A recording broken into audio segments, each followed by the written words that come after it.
اعوذ باللہ من الشیطان الرجیم بسم اللہ الرحمن الرحیم لا يتخذ المؤمنون الكافرین اولیاء من دون المؤمنین ومن يفعل ذلك فليس من اللہ فی شیء الا ان تتقوا منهم تقاة ويحذركم اللہ نفسہ وإلی اللہ المصیر لا يتخذ المؤمنون الكافرین اولیاء من دون المؤمنین۔ یہ آل عمران آیت نمبر 28 ہے۔ اس کا ترجمہ یہ ہے لا يتخذ المؤمنون الكافرین اولیاء من دون المؤمنین، مؤمنین اہل ایمان کو چھوڑ کر کافروں کو اپنا دوست اور رفیق ہرگز نہ بنائیں۔ ومن يفعل ذلك فلیس من اللہ فی شیء، جو ایسا کرے گا اس کا اللہ سے کوئی تعلق نہیں۔ ہاں یہ معاف ہے کہ تم ان کے ظلم سے بچنے کے لیے ایسا طرز عمل اختیار کرو، الا ان تتقوا منہم تقاة۔ ہاں یہ معاف ہے کہ تم ان کے ظلم سے بچنے کے لیے ایسا طرز عمل اختیار کر جاؤ، مگر اللہ تمہیں اپنے آپ سے ڈراتا ہے۔ وَيُحَذِّرُكُمُ اللَّهُ نَفْسَهُ، اور اللہ تمہیں اپنے آپ سے ڈراتا ہے اور تمہیں انہی کی طرف پلٹ کر جانا ہے۔ آیت نمبر 28 کا ترجمہ یہ ہے مومنین اہل ایمان کو چھوڑ کر کافروں کو اپنا دوست اور رفیق ہرگز نہ بنائیں۔ جو ایسا کرے گا اس کا اللہ سے کوئی تعلق نہیں۔ ہاں یہ بات معاف ہے کہ تم ان کے ظلم سے بچنے کے لیے ایسا طرز عمل اختیار کرو، مگر اللہ تمہیں اپنے آپ سے ڈراتا ہے اور تمہیں اسی کی طرف پلٹ کر جانا ہے۔ وَإِلَى اللَّهِ الْمَصِيرُ، اور تمہیں اسی کی طرف پلٹ کر جانا ہے۔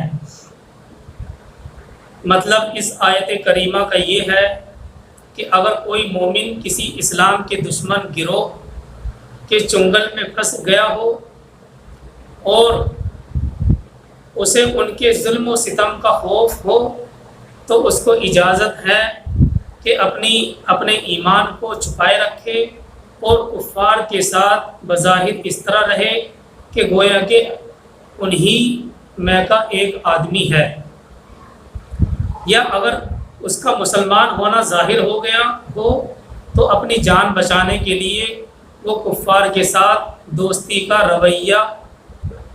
کے رویے کا اظہار کر سکتا ہے، یہاں تک کہ شدید جان کے خوف کی حالت میں وہ شخص جو کہ برداشت کرنے کی طاقت نہ رکھتا ہو تو اس کو کلمہ کفر تک کہہ دینے کی رخصت ہے۔ آیت کریمہ یہ آیت نمبر 28 کا مطلب یہ ہے کہ اگر کوئی مرد مومن کسی اسلام کے دشمن گروہ کے چنگل میں پھنس گیا ہو اور اسے ان کے ظلم اور ستم کا خوف ہو تو اس کو اجازت ہے کہ اپنے ایمان کو بچائے رکھے اور کفار کے ساتھ بظاہر اس طرح رہے گویا کہ انہی میں کا ایک آدمی ہے، یا اگر اس کا مسلمان ہونا ظاہر ہو گیا ہو تو اپنی جان بچانے کے لیے وہ کفار کے ساتھ دوستی کا رویے کا اظہار کر سکتا ہے، یہاں تک کہ رخصت ہے کہ شدید جان کے خوف کی حالت میں وہ شخص جو کہ برداشت کرنے کی طاقت نہ رکھتا ہو تو کلمہ کفر تک کہہ دینے کی رخصت ہے۔ اور آیت کا اگلا جملہ ہے وَيُحَذِّرُكُمُ اللَّهُ نَفْسَهُ، اور اللہ تمہیں اپنے آپ سے ڈراتا ہے اور تمہیں اس کی طرف پلٹ کر جانا ہے۔ اس جملے کا مطلب یہ ہے یعنی کہیں انسانوں کا خوف تم پر اتنا نہ چھا جائے کہ تمہارے دل سے خدا ہی کا خوف نکل جائے۔ انسانوں کا خوف تم پر اتنا نہ چھا جائے کہ تمہارے دل سے خدا ہی کا خوف نکل جائے۔ انسان حد سے حد صرف اتنا کر سکتا ہے کہ تمہاری دنیا بگاڑ دے، مگر اللہ تعالیٰ آپ کو ہمیشگی کا عذاب دے سکتے ہیں۔ اس لیے اگر اپنے بچاؤ کے لیے مجبوری کے درجے میں کبھی کفار کے ساتھ تقیہ کرنا پڑے، صفائی دینی پڑے، تو وہ بس اس حد تک ہونی چاہیے کہ اسلام کے مشن کو نقصان اور کسی مسلمان کی جان اور مال کو نقصان پہنچائے بغیر بس تم اپنی جان اور مال کی حفاظت کر لو۔ یہاں پر یہ بات سمجھنے کی ہے، اپنے بچاؤ کے لیے مجبوری کے درجے میں کبھی کبھار کفار کے ساتھ صفائی دینی پڑ جائے تو وہ بس اس حد تک ہونی چاہیے کہ اسلام کے مشن کو نقصان اور کسی مسلمان کی جان اور مال کو نقصان پہنچائے بغیر بس تم اپنی جان اور مال کی حفاظت کر لو۔ لیکن خبردار، اللہ کی آیت کا مفہوم ہے لیکن خبردار، کفر اور کفار کی کوئی ایسی خدمت تمہارے ہاتھوں نہ ہونے پائے جس سے اسلام کے مقابلے میں کفر کو بلندی حاصل ہو اور اسلامی جماعت پر کفار کے غالب آ جانے کا امکان ہو۔ خوب سمجھ لو، اگر اپنے آپ کو بچانے کے لیے تم نے اللہ کے دین کو یا اہل ایمان کی جماعت کو یا کسی ایک مومن کو بھی نقصان پہنچایا یا خدا سے بغاوت کرنے والوں کی کوئی حقیقی خدمت کی تو اللہ کی پکڑ سے ہرگز نہ بچ سکو گے۔ بہرحال تم کو جانا اسی کے پاس ہے۔ اچھا، یہ تو آیت کریمہ کا مطلب ہے واضح طور پر۔ تفسیر ابن کثیر نے اس آیت کریمہ سورہ آل عمران آیت نمبر 28 کی وضاحت اس طرح سے کی ہے۔ اس کے متعلق لکھا ہے کہ یہاں اللہ تعالیٰ دوستی چھوڑنے کا حکم دیتا ہے۔ یہاں اللہ تعالیٰ ایمان والوں کو دوستی چھوڑنے کا حکم دیتا ہے کہ مسلمانوں کو زیبا نہیں دیتا کہ کفار سے دوستیاں اور محبت کرے۔ انہیں آپس میں ایمان والوں سے دلی محبت رکھنی چاہیے۔ ایمان والوں کو آپس میں ایمان والوں سے دلی محبت رکھنی چاہیے۔ پھر حکم سنایا جو ایسا کرے گا اللہ تعالیٰ اس سے بری ہے۔ اور اسی طرح سے سورہ ممتحنہ پارہ نمبر 28 کی جو پہلی آیت ہے، اللہ تعالیٰ فرماتے ہیں سورہ ممتحنہ پارہ نمبر 28 میں، یا ایھا الذین آمنوا لا تتخذوا عدوی وعدوکم اولیاء تلقون الیہم، یعنی ایمان والو میرے اور اپنے دشمنوں سے دوستی نہ کرو۔ عدوی وعدوکم، اے ایمان والو میرے اور اپنے دشمنوں سے دوستی نہ کرو۔ اسی طرح اللہ تعالیٰ نے مہاجر اور انصار اور دوسرے مومنوں کا ذکر کر کے فرمایا کہ کافر ایک دوسرے کے محب اور محبوب ہیں۔ کافر ایک دوسرے کے محب اور محبوب ہیں، آپس میں ان کا بھائی چارہ اور بھی زیادہ بڑھ جاتا ہے جب اسلام کے خلاف کوئی ایشو ہوتا ہے، جب اسلام کے خلاف کوئی وجہ ان کے ہاتھ لگ جاتی ہے۔ پھر ان لوگوں کو رخصت دی ہے جو کسی شہر میں کسی وقت ان کی برائی سے ڈر کر وقتی طور پر میل ملاپ کر دیں، لیکن دل میں ان کی طرف رغبت اور ان سے حقیقی محبت نہ ہو۔ صحیح بخاری شریف میں ہے، حضرت ابو دردہ رضی اللہ تعالیٰ عنہ سے مروی ہے کہ ہم بعض قوموں سے کشادہ پیشانی سے ملتے ہیں لیکن ہمارے دل ان پر لعنت ہی بھیجتے رہتے ہیں۔ یہ بخاری کی حدیث ہے، حضرت ابو دردہ رضی اللہ تعالیٰ عنہ سے مروی ہے کہ ہم بعض قوموں سے کشادہ پیشانی سے ملتے ہیں لیکن ہمارے دل ان پر لعنت ہی بھیجتے رہتے ہیں۔ بخاری میں حضرت حسن رحمہ اللہ فرماتے ہیں کہ یہ حکم قیامت تک کے لیے ہے، پھر اللہ تعالیٰ ہی کی طرف سب کو لوٹ کر جانا ہے، ہر عامل کو اس کے عمل کا بدلہ ملے گا۔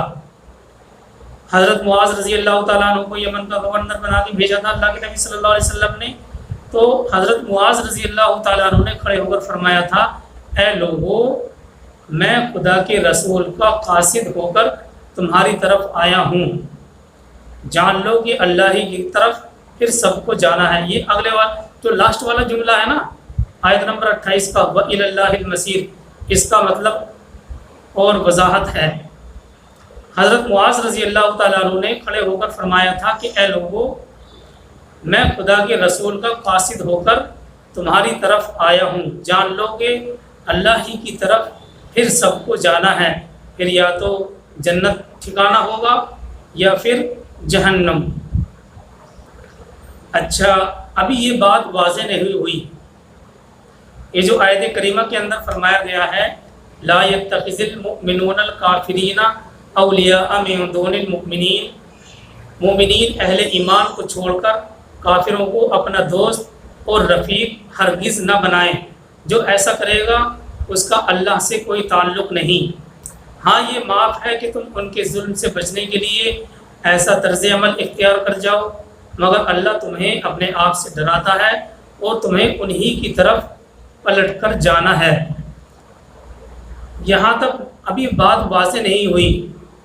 جب ہم معارف القرآن، تفسیر معارف القرآن کھول کر دیکھتے ہیں تو اس مضمون کو اور بھی وضاحت کے ساتھ بیان کیا گیا ہے۔ یہ مضمون بہت سی قرآنی آیتوں میں مجمل اور تفصیل کے ساتھ ذکر کیا گیا ہے، جس سے مسلمانوں کو غیر مسلموں کے ساتھ دوستی اور محبت کی شدت کے ساتھ روکا گیا ہے۔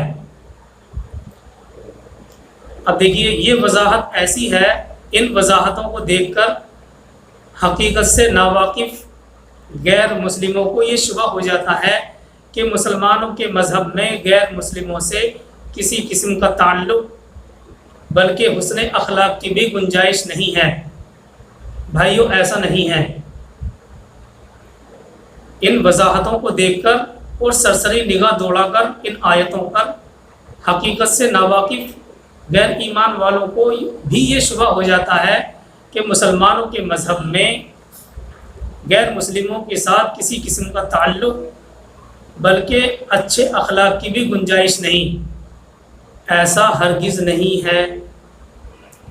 کیونکہ جب ہم دوسری طرف اس کے مقابلے میں قرآن کی بہت سی آیتوں کو اور احادیث کو دیکھتے ہیں اور خلفائے راشدین کے عمل سے غیر مسلموں کے ساتھ احسان اور اخلاق کے ایسے واقعات ہم اپنی آنکھوں سے دیکھتے ہیں جن کی مثالیں، جن کی نظیر دنیا کی قوموں میں ملنا مشکل ہیں، تو ایک کم نظر رکھنے والے مسلمان کو بھی اس جگہ قرآن اور سنت کے احکام میں ٹکراؤ محسوس ہونے لگتا ہے۔ دوسری طرف اس کے مقابلے میں جب قرآن کی بہت سی آیات اور احادیث کو ہم دیکھتے ہیں اور خلفائے راشدین کے عمل سے غیر مسلموں کے ساتھ احسان اور اخلاق کے ایسے واقعات ملتے ہیں جن کی مثالیں دنیا کی قوموں میں ملنا مشکل ہیں، تو ایک کم نظر رکھنے والے مسلمان کو بھی اس جگہ قرآن اور حدیث کے احکام میں ٹکراؤ محسوس ہونے لگتا ہے۔ لیکن اگر مختلف مقامات سے قرآن کریم کی آیتوں کو اس بارے میں جو نازل ہوئی ہیں ہم جمع کریں اور ان کے اوپر غور و فکر کریں، مختلف مقامات سے اٹھا کر قرآن کریم کی آیتوں کو جو اس بارے میں نازل ہوئی ہیں ہم جمع کر کے غور کریں، تو نہ تو غیر مسلموں کے لیے کوئی شکایت باقی رہے گی اور نہ ہی قرآن آیتوں میں کسی قسم کا ٹکراؤ باقی رہتا ہے۔ مگر یہ دونوں خیالات قرآن آیتوں پر گہری نظر نہ ہونے کی وجہ سے پیدا ہوتے ہیں۔ یہ جو اس طرح کے خیالات پیدا ہوتے ہیں قرآن کریم کی دوسری آیتوں پر نظر نہ ہونے کی وجہ سے اور قرآن کریم کا گہرائی سے علم نہ ہونے کی وجہ سے اس قسم کے خیالات ذہن میں آ سکتے ہیں۔ اس لیے اس جگہ پر ان آیتوں کی اس آیت کی پوری وضاحت کر دینا مناسب ہے، تاکہ دوستی اور احسان اور سلوک، آپسی فرق اور ہر ایک کی حقیقت معلوم ہو جائے، اور ساتھ ہی ساتھ یہ بھی معلوم ہو جائے کہ ان میں کون سا درجہ جائز ہے اور کون سا درجہ جائز نہیں ہے، اور جو درجہ دوستی کا جائز نہیں ہے اس کی کیا وجہ ہے۔ بات دراصل یہ ہے کہ دو آدمیوں اور دو جماعتوں میں تعلقات اور دوستی کے مختلف درجات ہوتے ہیں۔ جب بھی کوئی دو شخصوں میں یا دو جماعتوں میں یا دو گروہوں میں دوستی تعلقات اور دوستی ہوتی ہے تو اس کے مختلف درجات ہوتے ہیں۔ ایک درجے کا تعلق دلی دوستی اور قلبی محبت ہے، رازدار جس کو کہتے ہیں۔ ایک درجے کا تعلق دلی دوستی اور قلبی محبت ہے، یہ صرف مومنین کے ساتھ ہے، اس کو موالات کہتے ہیں۔ غیر مومن کے ساتھ مومن کا یہ تعلق کسی حال میں جائز نہیں، اس کو موالات کہتے ہیں۔ ایک درجے کا تعلق دلی دوستی اور قلبی محبت یعنی رازدار، یہ صرف مومنین کے ساتھ خاص ہے، اس درجے کو، اس صورت کو موالات کہتے ہیں۔ غیر مومن کے ساتھ مومن کا یہ تعلق، یہ رویہ کسی حال میں قطعاً جائز نہیں۔ دوسرا درجہ مواسات کا ہے، جس کے معنی ہمدردی، خیر خواہی اور نفع پہنچانے کے آتے ہیں۔ یہ کفار اہل حرب کے علاوہ جو مسلمانوں سے جنگ کر رہے ہیں ان کے علاوہ باقی سب غیر مسلموں کے ساتھ جائز ہے۔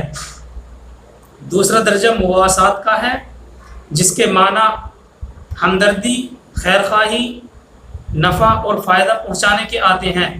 یہ کفار اہل حرب کے علاوہ اہل حرب یعنی جو مسلمانوں سے جنگ کر رہے ہیں ان کے علاوہ باقی سب غیر مسلموں کے ساتھ جائز ہے۔ جو سورہ ممتحنہ پارہ نمبر 28 کی آیت کا ہم نے حوالہ دیا تھا، سورہ ممتحنہ کی آیت، اسی سورہ ممتحنہ کی آیت نمبر 8 میں اسی کا ذکر کیا ہے، یعنی دوسری صورت کا۔ اللہ تعالیٰ فرماتے ہیں، قرآن کریم کی آیت ہے، لا ينهاكم الله عن الذين لم يقاتلوكم في الدين ولم يخرجوكم من دياركم ان تبروهم وتقسطوا اليهم ان الله يحب المقسطين۔ اللہ تعالیٰ فرماتے ہیں، قرآن کریم کی آیت کا ترجمہ اس لیے بتلا رہے ہیں ہم تاکہ اس دوسری صورت کا یعنی مواسات کا قرآن سے ہونا ثابت ہو جائے۔ اللہ تعالیٰ فرماتے ہیں، لا ينهاكم الله عن الذين لم يقاتلوكم في الدين، یعنی اللہ تعالیٰ تم کو منع نہیں کرتا ان کے ساتھ احسان اور انصاف کا سلوک کرنے کا جو لڑتے نہیں تم سے تمہارے دین کے بارے میں، اور نہیں نکالا تم کو انہوں نے تمہارے گھروں سے۔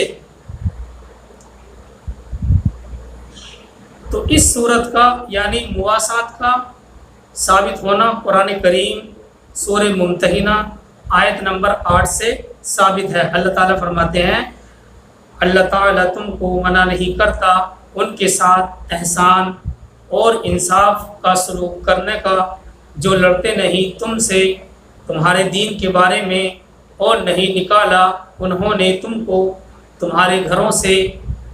تیسرا درجہ مدارات کا ہے، جس کے معنی ظاہری اچھے اخلاق اور دوستانہ برتاؤ کے ہیں۔ یہ بھی تمام غیر مسلموں کے ساتھ جائز ہے، جبکہ اس سے مقصد ان کو دینی فائدہ پہنچانا ہو، یا وہ اپنے مہمان بن کر آئے ہوں، یا ان کے شر اور تکلیف سے اپنے آپ کو بچانا مقصد ہو۔ دیکھیے اس میں یہ وجوہات بھی ذکر کی گئی ہیں۔ تیسرا درجہ مدارات کا ہے، جس کے معنی ظاہری اچھے اخلاق اور دوستانہ برتاؤ کے ہیں۔ یہ بھی تمام غیر مسلموں کے ساتھ جائز ہے، جبکہ اس سے مقصد ان کو دینی فائدہ پہنچانا ہو، یا وہ اپنے گھر پر مہمان بن کر آئے ہوں، یا ان کے شر اور تکلیف سے اپنے آپ کو بچانا مقصد ہو۔ سورہ آل عمران جو اس وقت آپ کے سامنے ہے، یعنی آیت نمبر 28، یہی مدارات کا درجہ اس کے اندر ذکر کیا گیا ہے۔ چوتھا درجہ معاملات کا ہوتا ہے کہ ان سے تجارت، اجرت، ملازمت کے معاملات کیے جائیں، یہ بھی تمام غیر مسلموں کے ساتھ جائز ہے۔ ایسی حالت کے علاوہ ان معاملات میں سے جبکہ اسلام کو نقصان نہ پہنچتا ہو تو یہ بھی جائز ہے۔ تو یہ کل 4 درجے ہیں، ان میں جو پہلا درجہ ہے موالات کا، یہ صورت ناجائز ہے۔ تو یہ 4 درجے ہیں۔ اب یہ درجے ایسے ہیں، اس تفصیل سے یہ معلوم ہو گیا کہ قلبی اور دلی دوستی اور محبت تو کسی کافر کے ساتھ کسی حال میں جائز نہیں، اور احسان، ہمدردی اور نفع پہنچانا سب کے ساتھ جائز ہے۔ دیکھیے سرکار دو عالم صلی اللہ علیہ وسلم جو رحمت للعالمین بن کر دنیا میں تشریف لائے، آپ صلی اللہ علیہ وسلم نے غیر مسلموں کے ساتھ جو احسان اور ہمدردی کے معاملات کیے ہیں، اس کی مثال دنیا میں ملنا مشکل ہے۔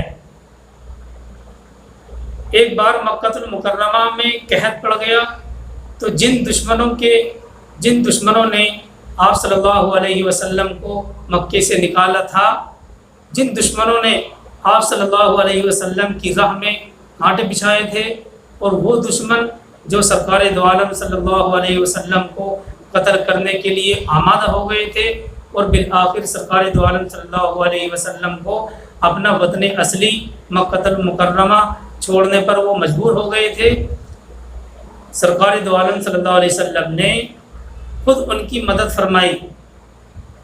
پھر مکہ مکرمہ فتح ہو کر یہ سب دشمن آپ کے قابو میں آ گئے، تو سب کو یہ کہہ کر سرکار دو عالم صلی اللہ علیہ وسلم نے آزاد کر دیا۔ لا تثریب علیکم اليوم، وہ بات کہی جو کبھی حضرت یوسف علیہ السلام نے اپنے بھائیوں کے لیے کہی تھی، یعنی آج تم کو معافی نہیں کیا جاتا۔ لا تثریب علیکم اليوم، آج تمہارے اوپر کوئی سرزنش نہیں ہے۔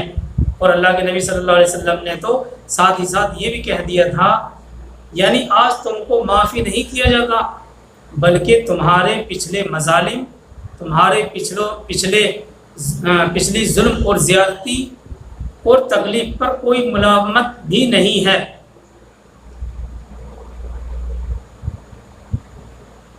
سرکار دو عالم صلی اللہ علیہ وسلم نے کوئی ملامت بھی نہیں کی۔ اسی طرح سے غیر مسلم جنگی قیدی آئے تو ان کے ساتھ وہ سلوک کیا جو اپنی اولاد کے ساتھ بھی ہر شخص نہیں کرتا۔ یہ بات پہلے بھی آئی تھی کہ کئی صحابیوں کے ذمے جو قیدی آئے تھے، خدا کی قسم تاریخ گواہ ہے اس بات کے لیے کہ وہ خود کھجور کھایا کرتے تھے اور ان قیدیوں کو روٹی کھلایا کرتے تھے۔ تو یہ مثال مل سکتی ہے؟ آج نہیں مل سکتی۔ یہ صرف صحابہ اکرام کی خاصیت اور مذہب اسلام کی خاصیت ہے کہ قیدیوں کے ساتھ بھی ایسا سلوک کیا جو اپنی اولاد کے ساتھ بھی ہر شخص نہیں کر سکتا۔ کفار نے آپ کو طرح طرح کی تکلیفیں پہنچائیں، کبھی آپ صلی اللہ علیہ وسلم کا ہاتھ انتقام کے لیے نہیں اٹھا، یہاں تک کہ زبان مبارک سے بد دعا بھی نہیں فرمائی۔ قبیلہ بنو ثقیف جو ابھی مسلمان بھی نہیں ہوئے تھے، ان کا ایک گروہ سرکار دو عالم صلی اللہ علیہ وسلم کی خدمت میں حاضر ہوا، تو سرکار دو عالم صلی اللہ علیہ وسلم نے ان کو مسجد نبوی میں ٹھہرایا، جو مسلمانوں کے لیے سب سے زیادہ عزت کی جگہ تھی۔ اسی طرح سے فاروق اعظم نے غیر مسلم محتاج ذمیوں کے لیے مسلمانوں کی طرح بیت المال سے وظیفے مقرر فرمائے۔ ایسی مثال مل سکتی ہے؟ نہیں مل سکتی۔ فاروق اعظم رضی اللہ تعالیٰ عنہ نے غیر مسلم محتاج ذمیوں کے لیے مسلمانوں کی طرح بیت المال سے وظیفے مقرر کیے۔ خلفائے راشدین اور صحابہ اکرام کے معاملات اس قسم کے واقعات سے بھرے ہوئے ہیں۔ یہ سب کے سب مواسات، مدارات یا معاملات کی صورتیں ہیں۔ جس موالات سے منع کیا گیا ہے وہ نہیں تھی۔ اس وضاحت سے ایک طرف تو ہمیں یہ معلوم ہو گیا کہ غیر مسلموں کے لیے اسلام میں کتنی رواداری، اچھے اخلاق اور حسن سلوک کی تعلیم دی گئی ہے، اور دوسری طرف جو ظاہری طور پر قرآن اور حدیث میں تعارض اور ٹکراؤ ہو رہا تھا وہ بھی الحمدللہ ختم ہو گیا، اور اللہ ہی زیادہ جانتے ہیں، واللہ عالم، اللہ ہی زیادہ جانتے ہیں۔ بہرحال جو ٹکراؤ ہو رہا تھا وہ ختم ہو گیا، اور اس سے یہ پتہ چلتا ہے کہ حسن اخلاق، اچھے اخلاق اور حسن سلوک کی تعلیم اسلام نے دی ہے۔ اللہ تعالی ہم سب کو عمل کرنے کی توفیق عطا فرمائے۔